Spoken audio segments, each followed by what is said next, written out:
ఇచ్చి 500 రూపాయలకు సిలిండర్ ఇచ్చి 200 యూనిట్ల ఫ్రీగా కరెంట్ ఇచ్చి ఒక కుటుంబాన్ని ఆదుకునే ప్రభుత్వంగా ఇవాళ కాంగ్రెస్ పార్టీ ప్రభుత్వం ప్రయాణం చేస్తా ఉంది.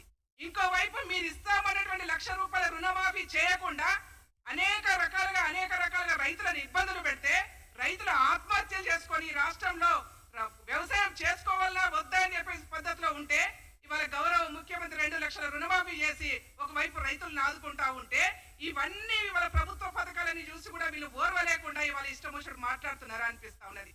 అయిపోయింది. ఇంకా బీఆర్ఎస్ పార్టీ యొక్క శక ముగిసిపోయింది. అనవసరంగా మాటలు మాట్లాడకండి. ఇప్పటికైనా మీరు మహిళా కమిషన్ ముందు హాజరైన దానికి బుద్ధి తెచ్చుకోవాలని చెప్పేసి నేను కోరుతా ఉన్నాను. ఇంకో మాట మాట్లాడుతూ ఉన్నారు ఆయన, బయట అందరు కూడా మహిళల మీద దాడులు చేశారని. అసలు నువ్వు మాట్లాడితే మహిళలు ఈనపరుస్తూ కదా, మహిళలు కించపరుస్తూ కదా, ఎట్లా ఊరుకుంటారు? ఇదే పరిస్థితి నువ్వు ఇక్కడ ఇవాళ మహిళా కమిషన్ ముందే కాదు, నువ్వు ఎక్కడ మీటింగ్ పెట్టినా మహిళలు చీపురు గట్టం చెప్పులతో సిద్ధంగా ఉంటారు మిస్టర్ కేటీఆర్ అని కూడా ఈ సందర్భంగా చెప్తా ఉన్నాను. మీరు బహిరంగంగా మహిళలు ఏ విధంగా అయితే, నువ్వు ఏ విధంగా అయితే పబ్బులలో క్లబ్బులలో క్యాబరే డాన్సులు చేసి బయటకు వస్తా ఉన్నావో నీ జీవన విధానమే అది. నీచమైనటువంటి జీవన విధానమే నీ జీవితం. అట్లాంటి నీ నీచమైన జీవితాన్ని మహిళలకు ఆపాదిస్తూ మహిళల్ని ఇబ్బందులు పెడుతూ మహిళల్ని కించపరిచే విధంగా మాట్లాడితే ఎట్లా ఊరుకుంటారని చెప్పేసి అడుగుతా ఉన్నాను. నువ్వు చెప్తావు పొద్దుగా లేస్తే మేము పోరాటాలు చేసినాం. నీ మొహం పోరాటం చేసినావు. నువ్వు ఈ రాష్ట్రంలో కదా మహిళలు సమ్మక్క సారక్క చాకలి ఐలమ్మ రాణి రుద్రమదేవి లాగా బతుకమ్మలు బోనాలు నెత్తిన పెట్టుకొని ఉద్యమాలు చేస్తా కదా ఈ తెలంగాణ రాష్ట్రం వచ్చింది. నువ్వెక్కడున్నావు? అమెరికా అంటూ దమ్ముకుంటున్నావు. మేము ఉద్యమాలు చేసినాం, మేము దెబ్బలు తిన్నాం తెలంగాణ రాష్ట్రంలో, మేము అరెస్ట్ అయినాం, కావాలంటే నీ అయ్యా నువ్వు చెప్తాడు. నువ్వా మమ్మల్ని మాట్లాడేది? ఇంకొకసారి ఇట్లా మాట్లాడితే ఊరుకునేలేదని చెప్పేసి హెచ్చరిక జారీ చేస్తా ఉన్నాను. అంతేకాదు భయం, ఆయనకు బయటికి వెళ్ళాలంటే వాళ్ళ భయం వచ్చింది. మహిళా కమిషన్ ముందు హాజరు కావడానికి సిగ్గు లేకుండా నువ్వు మాట్లాడిన దానికి తప్పైందని ఒప్పుకోవడానికి ఎందుకయ్యా నువ్వు మహిళల్ని ఎంబడేసుకుని పోయావు మహిళా కమిషన్ దగ్గరికి? ఏం అవసరం వచ్చింది నీకు? ఇవాళ నీకు మహిళల రక్షణ అవసరం వచ్చిందా? మహిళలు అడ్డంగా నిలబడాలా నీకు? ఎమ్మెల్యేలు, మంత్రులు, కౌన్సిలర్లు, మాజీ మంత్రులు పనిచేసే వాళ్ళందరినీ వాళ్ళు ఎంబడేసుకొని మహిళా కమిషన్ దిగిపోయాడు. సిగ్గు లేదు. వీళ్ళు నిజంగా చెప్తున్నా సిగ్గు లేదు.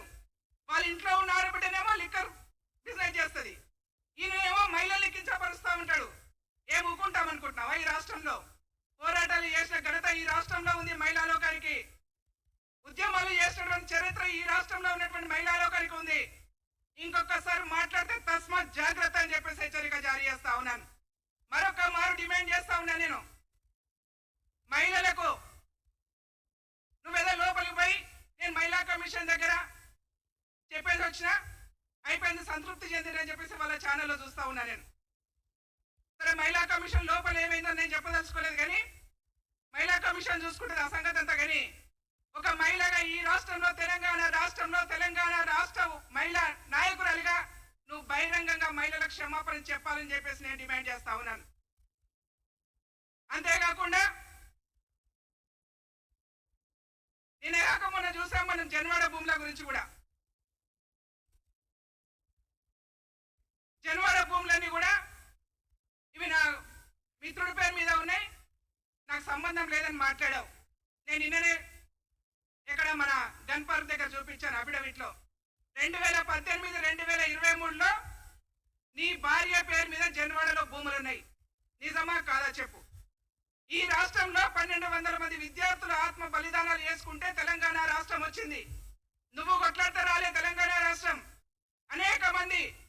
అనేక మంది కుటుంబాలు తమ బిడ్డలను తెలంగాణ రాష్ట్రానికి అందించినటువంటి ఘనత ఈ రాష్ట్రంలో ఉన్నది.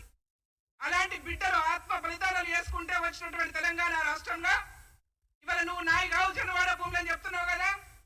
జన్వాడలో ఈ ఇంచు మందం నీకు భూమి ఉన్నా తెలంగాణ రాష్ట్రంలో అమరులైనటువంటి అమరవీరుల కుటుంబాలకు ఇద్దాం సిద్ధమా కేటీఆర్ అని చెప్పేసి ఈ సందర్భంగా నేను అడుగుతా ఉన్నాను.